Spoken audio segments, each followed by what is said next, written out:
പൗലോസ് അപ്പോസ്തലൻ തിമോത്തിയോസിനെഴുതിയ ഒന്നാം ലേഖനം, അദ്ധ്യായം 4. കപടോപദേഷ്ടാക്കൾ. വരുംകാലങ്ങളിൽ ചിലർ കപടാത്മാക്കളിലും പിശാചിൻ്റെ പ്രബോധനങ്ങളിലും ശ്രദ്ധയർപ്പിച്ചുകൊണ്ട് വിശ്വാസത്തിൽ നിന്ന് വ്യതിചലിക്കുമെന്ന് ആത്മാവ് വ്യക്തമായി പറയുന്നു. മനസാക്ഷി കത്തിക്കരിഞ്ഞുപോയ നുണയന്മാരുടെ കാപട്യമാണ് ഇതിന് കാരണം. അവർ വിവാഹം പാടില്ലെന്ന് പറയുകയും ചില ഭക്ഷണ സാധനങ്ങൾ വർജിക്കണമെന്ന് ശാസിക്കുകയും ചെയ്യുന്നു. ഈ ഭക്ഷണ സാധനങ്ങളാകട്ടെ വിശ്വസിക്കുകയും സത്യമറിയുകയും ചെയ്യുന്നവർ കൃതജ്ഞതാപൂർവം ആസ്വദിക്കാൻ വേണ്ടി ദൈവം സൃഷ്ടിച്ചവയാണ്. എന്തെന്നാൽ ദൈവം സൃഷ്ടിച്ചവയെല്ലാം നല്ലതാണ്.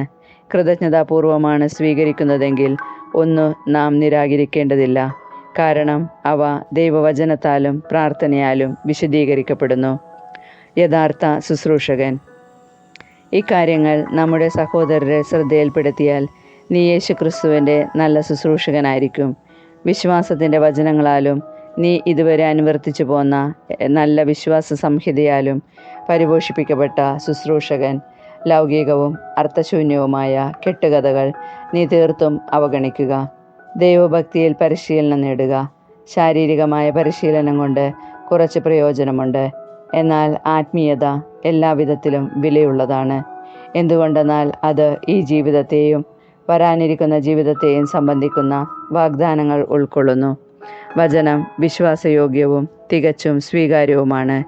ഈ ലക്ഷ്യത്തെ മുൻനിർത്തിയാണ് നാം അധ്വാനിക്കുന്നതും പോരാടുന്നതും. എല്ലാ മനുഷ്യരുടെയും വിശിഷ്യ വിശ്വാസികളുടെയും രക്ഷകനായ ജീവിക്കുന്ന ദൈവത്തിലാണ് നാം പ്രത്യാശ അർപ്പിച്ചിരിക്കുന്നത്. ഇപ്പറഞ്ഞവയെല്ലാം നീ അധികാരപൂർവം പഠിപ്പിക്കുക. ആരും നിന്റെ പ്രായക്കുറവിൻ്റെ പേരിൽ നിന്നെ അവഗണിക്കാൻ ഇടയാക്കരുത്. വാക്കുകളിലും പെരുമാറ്റത്തിലും സ്നേഹത്തിലും വിശ്വാസത്തിലും വിശുദ്ധിയിലും നീ വിശ്വാസികൾക്ക് മാതൃകയായിരിക്കുക. ഞാൻ വരുന്നതുവരെ വിശുദ്ധ ലിഖിതങ്ങൾ വായിക്കുന്നതിലും ഉപദേശങ്ങൾ നൽകുന്നതിലും അധ്യാപനത്തിലും ശ്രദ്ധാലുവായിരിക്കണം. പ്രവചനപ്രകാരവും സഭാശ്രേഷ്ഠന്മാരുടെ കൈവപ്പ് വഴിയും നിനക്ക് നൽകപ്പെട്ട കൃപാവരം അവഗണിക്കരുത്. ഈ കർത്തവ്യങ്ങളെല്ലാം നീ അനുഷ്ഠിക്കുക. അവയ്ക്ക് വേണ്ടി ആത്മാർപ്പണം ചെയ്യുക.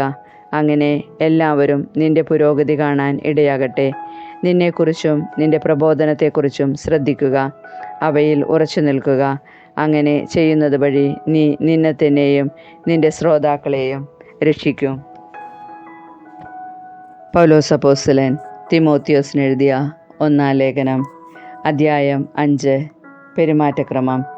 നിന്നേക്കാൾ പ്രായമുള്ളവനെ ശകാരിക്കരുത്. അവനെ പിതാവിനെ പോലെയും യുവാക്കന്മാരെ സഹോദരന്മാരെ പോലെയും പ്രായം ചെന്ന സ്ത്രീകളെ മാതാക്കളെ പോലെയും യുവതികളെ നിർമ്മലതയോടെ സഹോദരിമാരെ പോലെയും പരിഗണിച്ച് ഉപദേശിക്കുക. വിധവകളെക്കുറിച്ച്. യഥാർത്ഥത്തിൽ വിധവകളായിരിക്കുന്നവരെ ബഹുമാനിക്കുക. എന്നാൽ ഒരു വിധവയ്ക്ക് മക്കളോ മക്കളുടെ മക്കളോ ഉണ്ടെങ്കിൽ അവർ ആദ്യമായി തങ്ങളുടെ കുടുംബങ്ങളോടുള്ള മതപരമായ കർത്തവ്യം എന്താണെന്ന് മനസ്സിലാക്കുകയും തങ്ങളുടെ മാതാപിതാക്കളോടുള്ള കടമകൾ നിറവേറ്റുകയും ചെയ്യട്ടെ. അത് ദൈവത്തിൻ്റെ മുൻപിൽ സ്വീകാര്യമാണ്.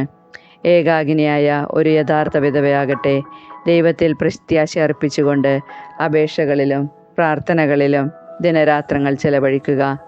എന്നാൽ സുഖാനുഭവങ്ങളിൽ മുഴുകിയിരിക്കുന്നവൾ ജീവിച്ചിരിക്കുമ്പോൾ തന്നെ മരിച്ചു കഴിഞ്ഞിരിക്കുന്നു.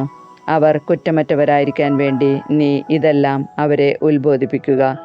ഒരുവൻ തൻ്റെ സ്വന്തക്കാരുടെയും പ്രത്യേകിച്ച് തൻ്റെ കുടുംബത്തിൻ്റെയും ആവശ്യങ്ങൾ നിറവേറ്റുന്നില്ലെങ്കിൽ അവൻ വിശ്വാസം ത്യജിച്ചവനും അവിശ്വാസിയേക്കാൾ ഹീനനുമാണ്. 60 വയസ്സിൽ കുറയാത്ത പ്രായമുള്ളവളും ഒരുവൻ്റെ മാത്രം ഭാര്യയായിരുന്നവളുമായ സ്ത്രീയെ മാത്രമേ വിധവകളുടെ ഗണത്തിൽ ചേർക്കാവൂ. മാത്രമല്ല അവൾ സൽപ്രവർത്തികൾ വഴി ജനസമ്മതി നേടിയിട്ടുള്ളവളായിരിക്കണം. അതായത് സ്വസന്താനങ്ങളെ നന്നായി വളർത്തുകയും അതിഥി സൽക്കാരത്തിൽ താല്പര്യം കാണിക്കുകയും വിശുദ്ധരുടെ പാദങ്ങൾ കഴുകുകയും വേദനിക്കുന്നവരെ ആശ്വസിപ്പിക്കുകയും എല്ലാവിധ സൽപ്രവർത്തികൾക്കും വേണ്ടി തന്നെ അർപ്പിക്കുകയും ചെയ്തിട്ടുള്ളവളായിരിക്കണം. എന്നാൽ പ്രായം കുറഞ്ഞ വിധവകളെ മേൽപ്പറഞ്ഞ ഗണത്തിൽ ചേർത്തുകൂടാ. കാരണം അവർ ക്രിസ്തുവിന് വിരുദ്ധമായി സുഖഭോഗങ്ങളിൽ മുഴുകി വിവാഹം കഴിക്കാൻ ആഗ്രഹിച്ചെന്നു വരാം. അപ്പോൾ അവർ തങ്ങളുടെ ആദ്യ വിശ്വസ്തത ഉപേക്ഷിച്ചതുകൊണ്ട് കുറ്റക്കാരായി വിധിക്കപ്പെടും. കൂടാതെ അവർ അലസകളായി വീടുകൾ തോറും കയറിയിറങ്ങി നടക്കുന്നു. അലസകളാവുക മാത്രമല്ല അപവാദങ്ങൾ പ്രചരിപ്പിച്ചും മറ്റുള്ളവരുടെ കാര്യങ്ങളിൽ അനാവശ്യമായി ഇടപെട്ട് അനുചിതമായ സംസാരത്തിൽ മുഴുകി നടക്കുന്നു. അതിനാൽ ചെറുപ്പക്കാരികളായ വിധവകൾ വിവാഹം കഴിച്ച് അമ്മമാരായി വീട് ഭരിക്കണമെന്നാണ് ഞാൻ ആഗ്രഹിക്കുന്നത്. അങ്ങനെയായാൽ ശത്രുവിന് നമ്മെ കുറ്റപ്പെടുത്താൻ അവസരമില്ലാതാകും. എന്തെന്നാൽ ചില ആളുകൾ ഇതിനകം തന്നെ പിശാചിൻ്റെ മാർഗത്തിലേക്ക് വഴുതിപ്പോയിരിക്കുന്നു. വിശ്വാസിനിയായ ഏതെങ്കിലും സ്ത്രീക്ക് വിധവകളായ ബന്ധുക്കളുണ്ടെങ്കിൽ അവൾ അവർക്ക് വേണ്ട സഹായം നൽകണം, അല്ലാതെ സഭയെ ഭാരപ്പെടുത്തരുത്. അപ്പോൾ യഥാർത്ഥ വിധവകളെ സഹായിക്കുന്നതിന് സഭയ്ക്ക് കൂടുതൽ സൗകര്യം ലഭിക്കും. സഭാ നേതാക്കന്മാരെ പറ്റി: സഭയെ നന്നായി ഭരിക്കുന്ന ശ്രേഷ്ഠന്മാർ, പ്രത്യേകിച്ച് പ്രസംഗത്തിലും പ്രബോധനത്തിലും നിരന്തരം ഏർപ്പെട്ടിരിക്കുന്നവർ, കൂടുതൽ ബഹുമാനത്തിനർഹരായി പരിഗണിക്കപ്പെടണം.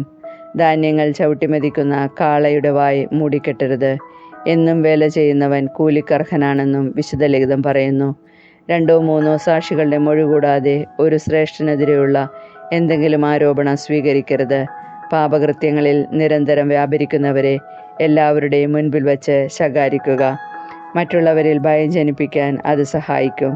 ഈ നിയമങ്ങൾ മുൻവിധിയോ പക്ഷപാതമോ കൂടാതെ പാലിക്കാൻ ദൈവത്തിൻ്റെയും യേശുക്രിസ്തുവിൻ്റെയും തിരഞ്ഞെടുക്കപ്പെട്ട ദൂതന്മാരുടെയും മുമ്പാകെ ഞാൻ നിന്നെ ചുമതലപ്പെടുത്തുന്നു. ആർക്കെങ്കിലും കൈവപ്പ് നൽകുന്നതിൽ തിടുക്കം കൂട്ടുകയോ മറ്റൊരാളുടെ പാപങ്ങളിൽ പങ്കുചേരുകയോ അരുത്. നീ വിശുദ്ധി പാലിക്കണം. വെള്ളം മാത്രമേ കുടിക്കാവൂ എന്ന നിർബന്ധം വിടുക. നിന്റെ ഉദരത്തെയും നിനക്ക് കൂടെ കൂടെ ഉണ്ടാകാറുള്ള രോഗങ്ങളെയും പരിഗണിച്ച് അല്പം വീഞ്ഞ് ഉപയോഗിച്ചു കൊള്ളുക. ചിലരുടെ പാപങ്ങൾ നേരെ ന്യായവിധിയിലേക്ക് നയിക്കും വിധം പ്രകടമാണ്. മറ്റു ചിലരുടെ പാപങ്ങളാകട്ടെ കുറെ കഴിഞ്ഞ് വെളിപ്പെടുകയുള്ളൂ. അതുപോലെ തന്നെ സൽപ്രവൃത്തികളും പ്രകടമാണ്. അഥവാ സ്പഷ്ടമല്ലെങ്കിൽ തന്നെയും അവയെ മറച്ചുവെക്കുക സാധ്യമല്ല. പൗലോസ് അപ്പോസ്തലൻ തിമോത്തിയോസിന് എഴുതിയ 1-ാം ലേഖനം, അദ്ധ്യായം 6. ഭൃത്യന്മാരുടെ കടമകൾ. അടിമത്തത്തിൻ്റെ നുകത്തിനു കീഴിലുള്ളവരെല്ലാം തങ്ങളുടെ യജമാനന്മാർ എല്ലാ ബഹുമാനങ്ങൾക്കും അർഹരാണെന്ന് ധരിക്കണം. അങ്ങനെ ദൈവത്തിൻ്റെ നാമവും നമ്മുടെ പ്രബോധനവും അപമാനത്തിന് പാത്രമാകാതിരിക്കട്ടെ.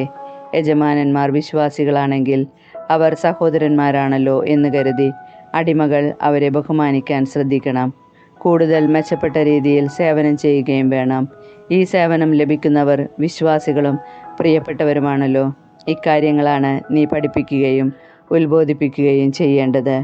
വ്യാജപ്രബോധകർ ആരെങ്കിലും ഇതിൽ നിന്ന് വ്യത്യസ്തമായി പഠിപ്പിക്കുകയോ നമ്മുടെ കർത്താവായ യേശുക്രിസ്തുവിൻ്റെ യഥാർത്ഥ വചനങ്ങളോടും ദൈവഭക്തിക്ക് ചേർന്ന പ്രബോധനങ്ങളോടും യോജിക്കാതിരിക്കുകയോ ചെയ്താൽ അവൻ അഹങ്കാരിയും അജ്ഞനുമാണ്.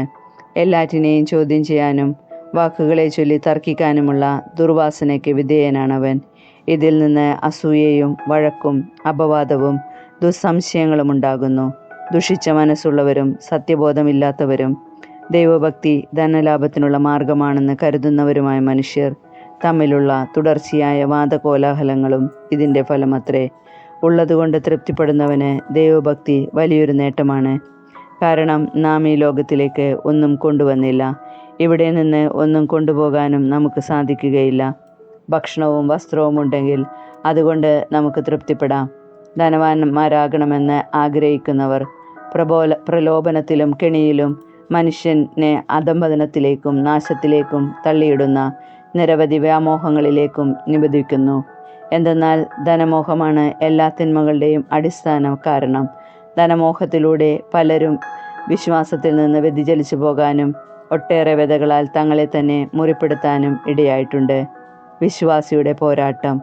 എന്നാൽ ദൈവിക മനുഷ്യനായ നീ ഇവയിൽ നിന്ന് ഓടിയകലണം.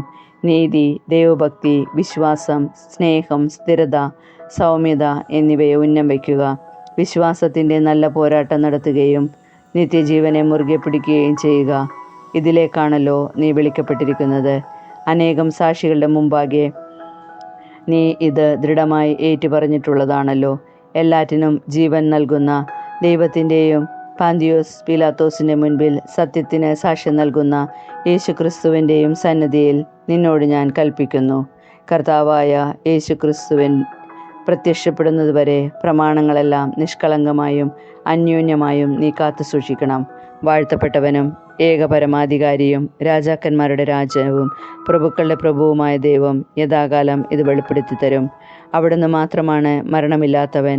അപ്രാപ്യമായ പ്രകാശത്തിൽ വസിക്കുന്ന അവിടുത്തെ ഒരുവനും കണ്ടിട്ടില്ല, കാണുക സാധ്യവുമല്ല. സ്തുതിയും അനന്തമായ ആധിപത്യവും അവിടത്തേക്കുള്ളതാണ്.